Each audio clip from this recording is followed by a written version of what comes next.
Então vamos lá. Para finalizar, vamos para a parte Rest in Peace. RIP. RIP, AIRs e produtores. Eu acho que isso é uma função que tudo leva a crer que vai desaparecer de uma maneira absolutamente injusta, mas talvez desapareça. Por quê? Quando o conteúdo virou uma coisa que todo mundo queria, né? E produtores de conteúdo, por exemplo, audiovisual, de cinema, começaram a querer gravadoras, por isso a Universal Music se chama Universal Music, porque a Universal Pictures a comprou, né? Primeiro ela comprou a MCA, depois comprou a Polygram e transformou as duas em Universal Music. Então isso não aconteceu só com a Polygram, aconteceu também com a Warner.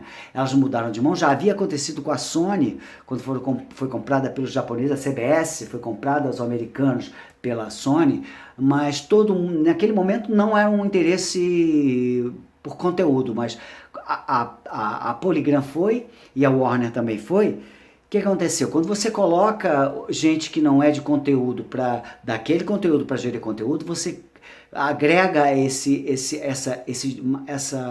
conteúdo musical para dentro de uma empresa que já tem milhões de acionistas e que querem retorno, eles querem números, porque as aquisições custam dinheiro e os retornos são esperados. Então, o que aconteceu?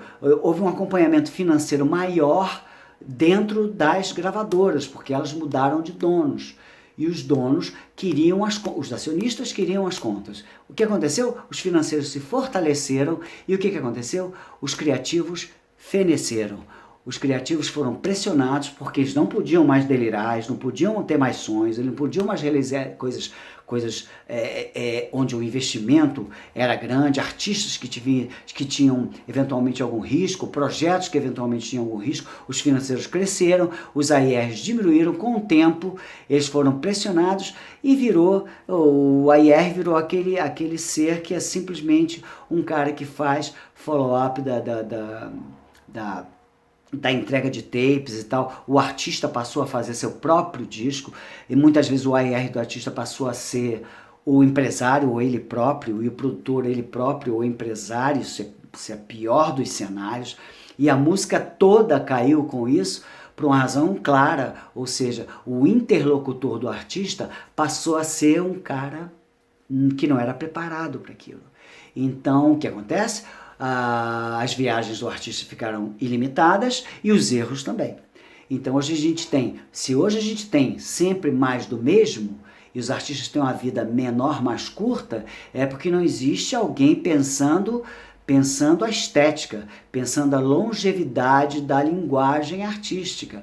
E isso dá a brevidade. Cada vez mais os artistas uns se parecem com os outros. O que acontece é que disso tudo não há mais a inflexão da ideia, não há mais dentro das gravadoras um balão de ensaio, um momento que para e se pensa a carreira, se pensa o destino, se pensa o projeto. Tudo vem pronto de fora e as pessoas que estão lá no AIR são apenas pessoas que tocam os projetos. Não existe, eu desafio alguém a dizer que um grande AIR de uma companhia hoje no Brasil. Eu acho que o grande AIR tem pessoas competentes que fazem o seu trabalho. Agora, não sei, eu acho que os grandes AIRs ficaram para trás no tempo e se tornaram produtores, e alguns deles não estão nem mais produzindo discos, são pessoas caras mesmo para se contratar, e são pessoas até certo ponto indesejáveis, porque elas pesam, ponderam e negociam e discutem. E isso muitas vezes é incômodo para artistas e até para gravadora, que não quer muito esse tumulto, não sabe? Entrega esse disquinho aqui pronto, que eu boto aqui rapidinho, faço o upload aqui no Spotify e vambora, né?